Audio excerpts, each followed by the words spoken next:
नमस्कार, आप देख रहे हैं हर खबर। मैं हूं आपके साथ हिमानी कटारिया। बुलेटिन की शुरुआत करेंगे इस वक्त की बड़ी और अहम खबर के साथ। जींद से इस वक्त की बड़ी खबर सामने आ रही है।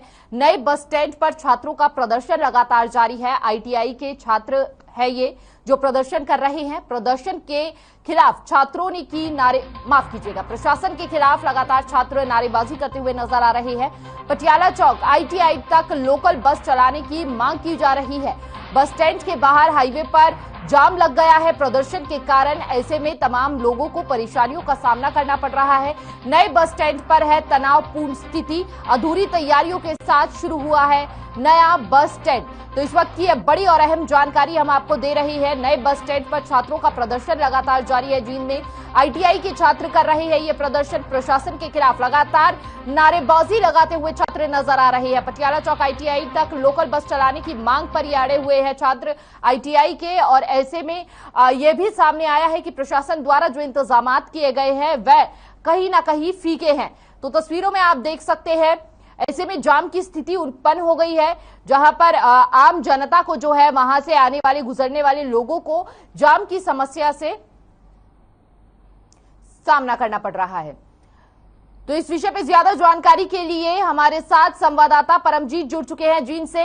परमजीत, सबसे पहले आपसे जानना चाहेंगे क्या कुछ स्थिति बनी हुई है फिलहाल अभी वहां पर, और प्रशासन जो है किस तरह से कामयाब होता हुआ नजर आ रहा है, क्या रोकने में कामयाब होता हुआ नजर आ रहा है? जाम लगातार वहां पर बढ़ता जा रहा है।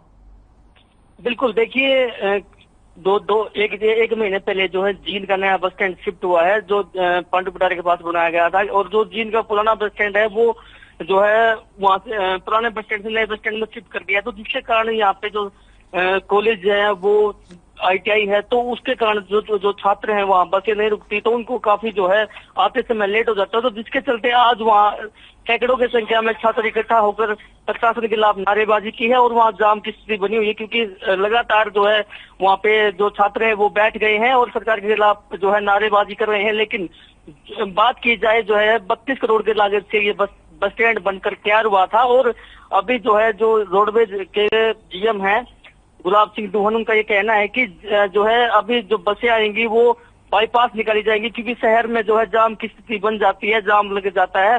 तो जिसके कारण जो है छात्र ये मांग कर रहे हैं कि उनके जो बसें हैं वो आईटीआई में जो छात्र पढ़ते हैं तो वहाँ पे रुकनी चाहिए। जो कॉलेज की जो छात्राएं आती है तो वहाँ पे रुकनी चाहिए। तो इसको लेकर जो है आज वो प्रशासन के खिलाफ जमकर नारेबाजी उन्होंने की है और वहाँ पे लंबा जाम लग गया है। जी, कब तक जाम खुलने की वहां पर स्थिति बताई जा रही है प्रशासन द्वारा? देखिए, जिले के जो एसएचओ है वहाँ सिविलियन थाना का ये एरिया पड़ता है, तो वो मौके पर पहुंचे हैं। तो जो रोडवेज के जो कर्मचारी हैं वो वहाँ पे पहुंचे हैं। और देखिए उनकी तरफ से जो है आश्वासन दिलाया गया है कि शहर में जो है सिटी बस चलाई जाएगी, ताकि जो पढ़ने वाले छात्र और छात्राएं हैं उनको किसी प्रकार की कोई दिक्कत ना आए, वो टाइम से कॉलेज जा सकें और जो है पढ़ाई का ना नुकसान हो। तो इन मांगों को लेकर जो है आज जींद के जो छात्र आईटीआई के कॉलेज की छात्राएं हैं वो एकजुट हुए और वहाँ पे सरकार के खिलाफ नारेबाजी की। हालांकि अभी जो है वहाँ जाम की स्थिति बनी हुई है, लेकिन मौके पर अधिकारी पहुंचकर जो है आश्वासन दिया जा रहा है। जी, अभी तक आश्वासन दिया गया है छात्रों को। बहुत बहुत शुक्रिया परमजीत, आपको बहुत ज्यादा जानकारी के लिए।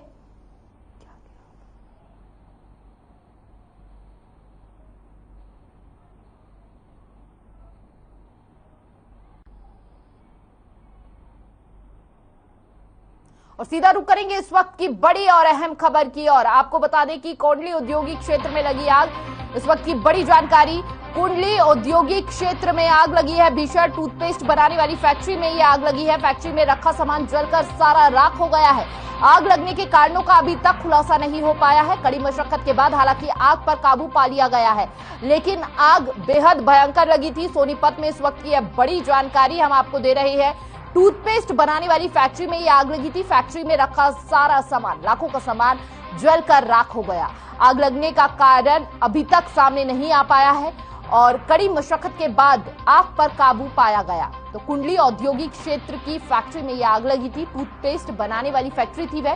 फैक्ट्री में रखा सामान जलकर राख हो गया है। अब तक किसी की जान से जुड़ी कोई खबर नहीं आई है। हालांकि सामान जो है वह जलकर राख हो गया है। तो इस वक्त की बड़ी और अहम जानकारी हम आपको दे रहे हैं। सोनीपत से इस वक्त की है बड़ी जानकारी। फैक्ट्री में रखा सारा सामान जलकर हो गया राख।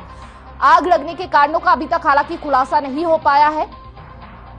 कड़ी मशक्कत के बाद तस्वीरों में आप देख सकते हैं आग कितनी भीषण स्थिति में है, किस तरह से भीषण रूप धारण कर रखा है आग ने।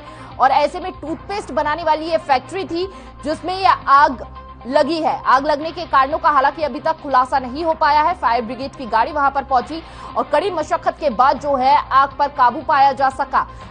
तो तस्वीरों में आप देख सकते हैं सारा सामान जलकर राख हो गया है और ऐसे में भारी नुकसान सामान का फैक्ट्री मालिक को पहुंचा है।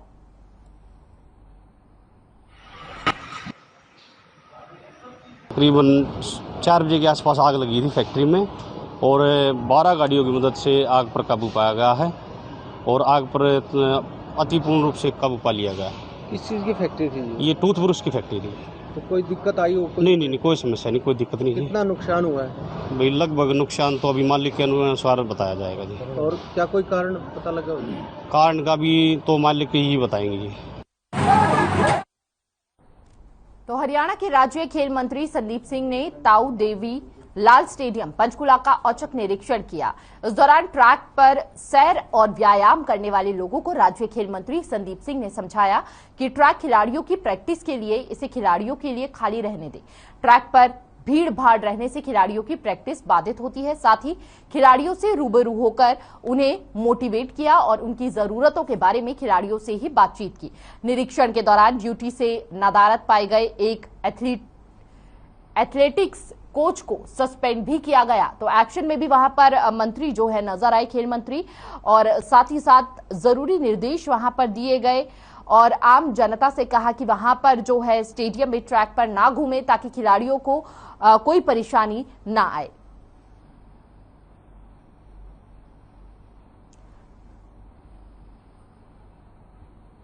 चलिए, हरियाणा की कृषि मंत्री जेपी दलाल ने नारनौल के पंचायत भवन में जन परिवेदना समिति की बैठक को संबोधित किया। यह बैठक नारनौल पंचायत भवन में आयोजित की गई। इस दौरान 15 मामलों पर चर्चा की गई थी, जिनमें से अधिकतर मामलों का मौके पर ही निपटारा कर दिया गया है। वहीं इस बैठक के दौरान नारनौल बार के वकीलों ने एक मामले को लेकर जमकर हंगामा भी किया और पुलिस विभाग के खिलाफ नारेबाजी की। जिस मामले को लेकर वकीलों ने हंगामा किया, उस मामले को कृषि मंत्री जेपी दलाल ने सीएम की निगरानी में लाने की बात कही है।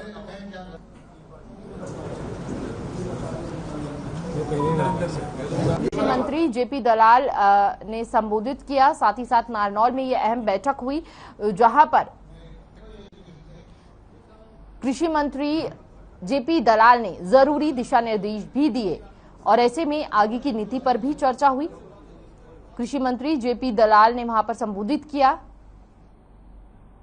और साथ ही तमाम अधिकारियों को जरूरी निर्देश दिए गए। बेहद खास बैठक रही है।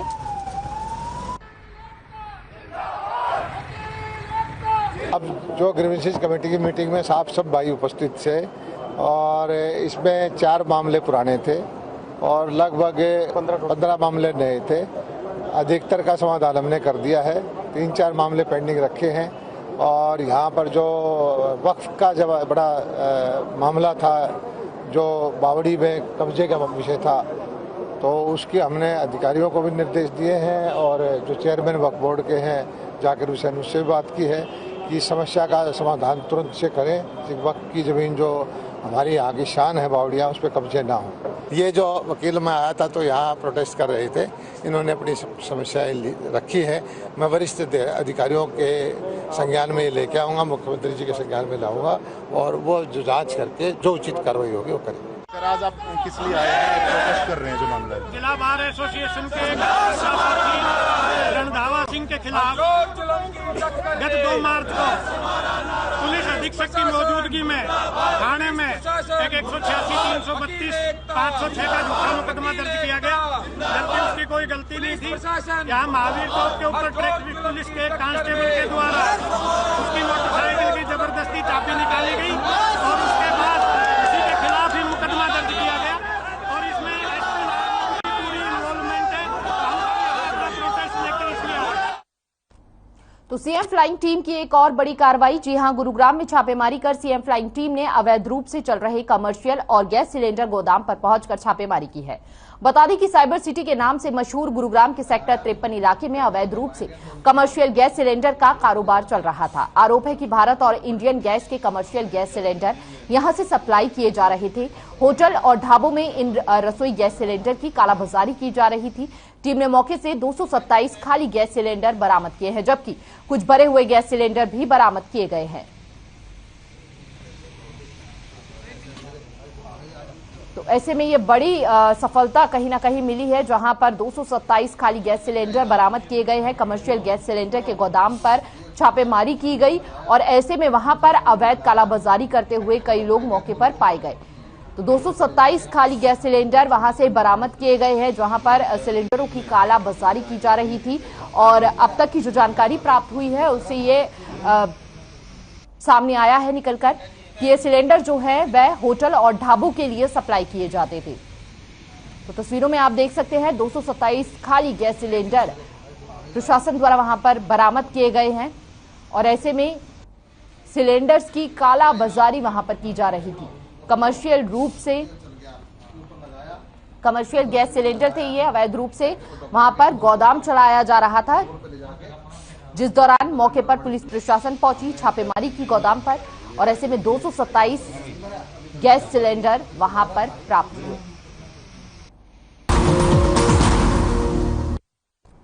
ब्रेक के बाद स्वागत है आपका। रुक करेंगे अगली खबर की ओर। डबवाली के अहमदपुर दारेवाला गांव में उस वक्त हड़कंप मच गया जब एक किसान परिवार के घर अचानक 5 दुधारू पशुओं की मौत हो गई।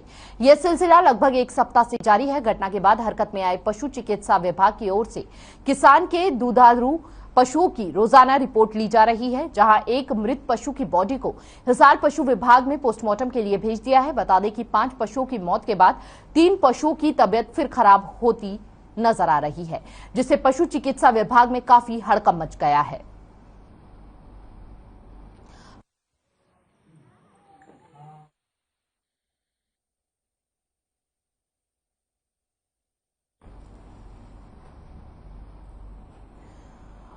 तो लगातार दुधारू पशुओं में रहस्यमयी बीमारी देखी जा रही है। हालांकि विभाग लगातार इन मवेशियों की पहचान करने में जुटा हुआ है और मृत पशुओं के बॉडी को पोस्टमार्टम के लिए भी भेज दिया गया है। लगातार जांच की जा रही है और एक के बाद एक ये सिलसिला लगातार जारी है। ऐसे में तमाम लोगों को परेशानी हो रही है। ग्रामीणों को उनका कहना है कि पशुओं की लगातार मौत से उन्हें भारी नुकसान हो रहा है। साथ ही साथ आपको बता दें कि अभी तक कौन सी बीमारी इन पशुओं में है, इसकी जानकारी प्राप्त नहीं हो पाई है। हालांकि पशुपालन विभाग लगातार जांच में जुटा हुआ है और ऐसे में अब पशुपालन विभाग में हड़कंप मच गया है, जिसके बाद आपको बता दें कि एक के बाद एक लगातार पशुओं की मौत हो रही है। तो खबर गुरुग्राम से है, जहां शिवपुरी इलाके में एक कलयुगी बेटे ने अपनी ही मां पर चाकू से हमला कर दिया। बेटे ने एक के बाद एक कई बार चाकू से अपनी मां पर हमला किया, जिसके बाद बुजुर्ग मां को गंभीर हालत में अस्पताल में भर्ती कराया गया। वहीं इलाज के दौरान बुजुर्ग मां की मौत हो गई। बता दें कि बुजुर्ग महिला रात को वॉक करने पार्क में गई थी। वहीं उसका बेटा पहले से ही मौजूद था। सीसीटीवी फुटेज की तस्वीरों से इस बात का खुलासा हुआ है कि वारदात को अंजाम महिला का बेटे ने ही दिया है। वहीं पुलिस ने पूरे मामले में तत्काल कार्रवाई करते हुए हत्यारे बेटे को गिरफ्तार कर लिया है और उसके पास से हत्या में इस्तेमाल किया गया चाकू और स्कूटी को भी पुलिस ने बरामद कर ली है। तो हत्या में इस्तेमाल किए गए उपकरणों को भी पुलिस प्रशासन द्वारा बरामद कर लिया गया है। आप तस्वीरों में देख सकते हैं कैसा कलयुगी बेटा जिसने अपनी मां पर चाकू से वार करके मां को ही मौत के घाट उतार दिया। तस्वीरों में आप देख सकते हैं बीच सड़क पर तो कलयुगी बेटे ने मां की हत्या की है और ऐसे में आप तस्वीरों में देख सकते हैं बीच सड़क पर बेटे ने ही मां पर चाकुओं से कई वार कर दिए। इलाज के दौरान हालांकि मां की मौत हो गई। बेटे ने मां पर चाकू से कई हमले किए। तस्वीरों में आप देख सकते हैं और हमला करके बेटा जो है वहां से फरार हो गया। तो कलयुगी बेटे ने ही मां की हत्या कर दी। गुरुग्राम की यह तस्वीर है। हालांकि पुलिस प्रशासन ने आरोपी बेटे को गिरफ्त में ले लिया है। पुलिस ने हत्यारे बेटे को गिरफ्तार कर लिया है गुरुग्राम की ये तस्वीरें हैं, आप देख सकते हैं किस तरह से बेटा जो है अपनी मां पर चाकुओं से लगातार हमला करता हुआ नजर आ रहा है। और ऐसे में पुलिस प्रशासन लगातार जांच कर रहा है आखिर कौन सी वजह थी जिसके कारण इस कलयुगी बेटे ने इस तरह का कदम उठाया, अपनी ही मां के पेट में कई चाकुओं से हमले करे। तस्वीरों में आप देख सकते हैं किस तरह से बेरहम बेटा ये मां को हमला कर घायल कर बीच सड़क पर ही छोड़कर चला गया। तो पुलिस ने हत्यारे बेटे को हालांकि गिरफ्तार कर लिया है और आपको बता दें स्थानीय लोगों ने मां को अस्पताल में पहुंचाया, हालांकि अस्पताल में मां की मौत हो गई थी। तो पुंडरी के नजदीक गांव फतेहपुर में मां मनसा देवी का एक प्रसिद्ध मंदिर है जिसमें हर नवरात्रों के उपलक्ष्य में मेले का आयोजन किया जाता है। लाखों की संख्या में भक्तजन देश ही नहीं बल्कि विदेशों से यहां दर्शन करने आते हैं। मां मनसा देवी का यह मंदिर लगभग 2 से 3 एकड़ जमीन में फैला हुआ है। श्रद्धालुओं के रहने के लिए यहां विशेष इंतजाम किए गए हैं। श्रद्धालुओं के लिए यहां पंखों और कूलर के भी इंतजाम है, व्यवस्था की गई है। मां मनसा देवी ट्रस्ट के सदस्य रविंद्र कुमार आलूवालिया से बात की गई तो उन्होंने बताया कि इस बार लगभग 2 लाख श्रद्धालु दर्शन करने आ रहे हैं। साल में 2 बार नवरात्रि के दिनों में मेले का आयोजन किया जाता है।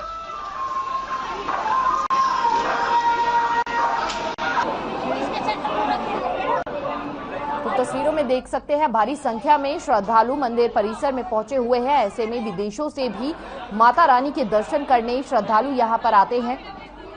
साल में 2 बार होता है इस मेले का आयोजन, विशेष मेला है और ऐसे में मंदिर प्रशासन भी लगातार, मंदिर परिसर की बात की जाए तो वह लगातार जो है पूर्ण रूप से तैयारी और व्यवस्थाएं करके रखता है। श्रद्धालुओं में खासा उत्साह देखा जाता है दर्शन के लिए। साल में केवल 2 बार होता है मेले का आयोजन और इस बीच लाखों की संख्या में श्रद्धालु वहां पर पहुंचते हैं।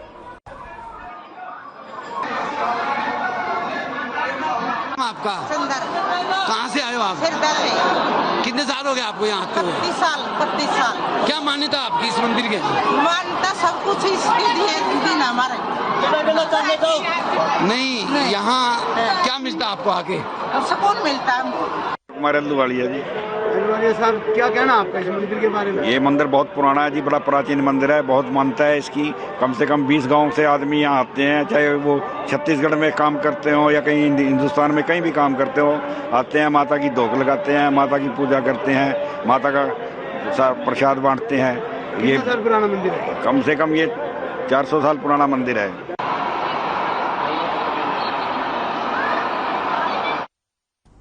तो देश भर में नवरात्रों की धूम है। इसी बीच हिसार के गांव पाबड़ा में भी नवरात्रों के उपलक्ष्य में मेले का आयोजन किया गया। साल में यह मेला 2 बार लगता है।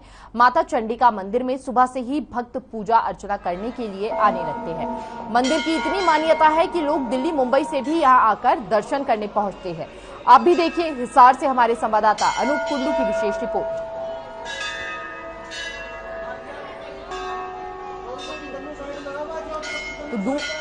दूर दूर से दर्शन करने आते हैं श्रद्धालु यहां पर और ऐसे में इस मंदिर की मान्यता काफी है। लंबे समय बाद कोरोना काल के चलते मंदिर में वह रौनक नहीं दिख रही थी जो लंबे समय बाद दिखी है। ऐसे में भक्तजनों में काफी उत्साह है और पूरे मंदिर में मैया के जयकारों से भक्तमय होते हुए वहां पर श्रद्धालु नजर आ रहे हैं। और न केवल आपको बता दें कि हरियाणा से, अलग अलग राज्यों से, मुंबई से, दिल्ली से लोग जो हैं माता रानी के दर्शन करने इस मंदिर में पहुंचते हैं।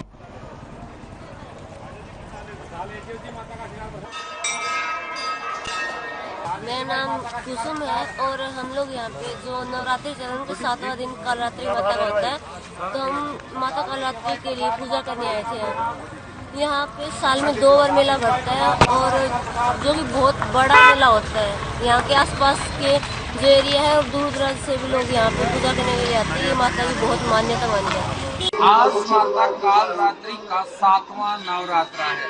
इस वक्त हम जहाँ मौजूद है ये उत्तर भारत का एकमात्र मंदिर है माता चंडिका का। इसके बारे में हर खबर में पहले भी बताया गया था, दिखाया गया था।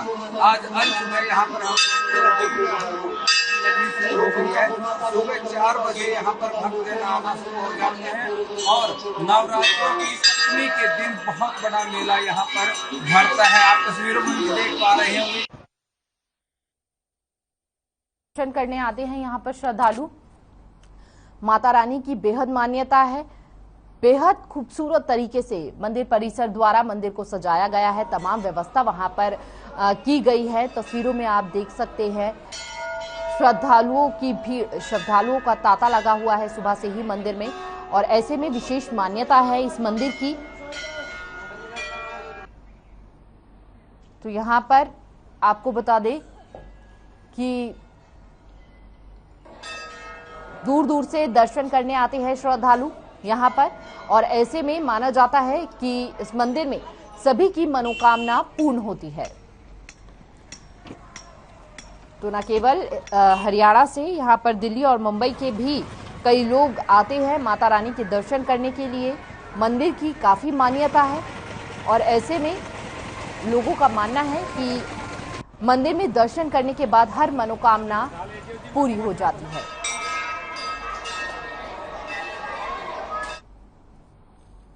तो गुरुवार को सीएम मनोहर लाल ने गुरुवार को वर्ष 1991 से 1993 तक झज्जर जिले के बहादुरगढ़ के सेक्टर 2 में कश्मीरी पंडितों के परिवारों की ओर से खरीदी गई जमीन का हक उन्हें देने के लिए मिशन वचन पूर्ति का शुभारंभ किया।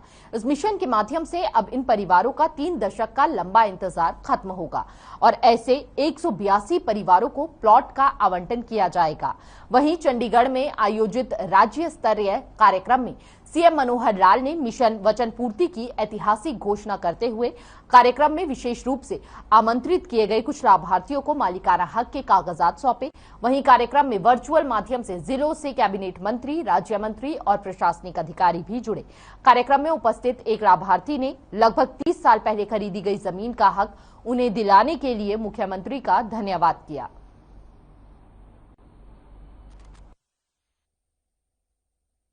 कांग्रेस के समय में 1991 और 1993 के बीच में जब कश्मीरी भाई हमारे यहाँ करके परिवार छोड़कर, वहां से घर परिवार छोड़ करके यहाँ आए विस्थापित होकर, उस समय इन लोगों ने कुछ जमीन खरीदी थी बहादुरगढ़ में आकर, और वो झगड़े की जमीन थी।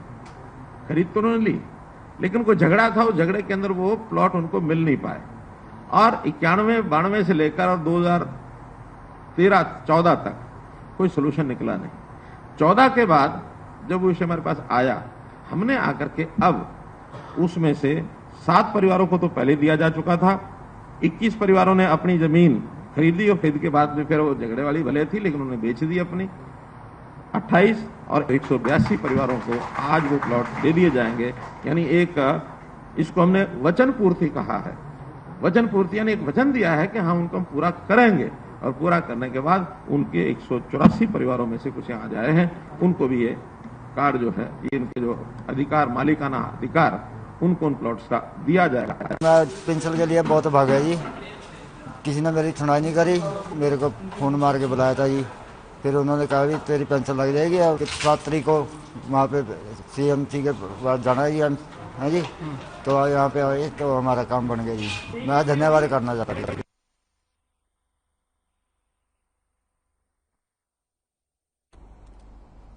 फिलहाल इस बुलेटिन में इतना ही। तमाम बड़ी खबरों के लिए बने रहिए हर खबर के साथ। नमस्कार।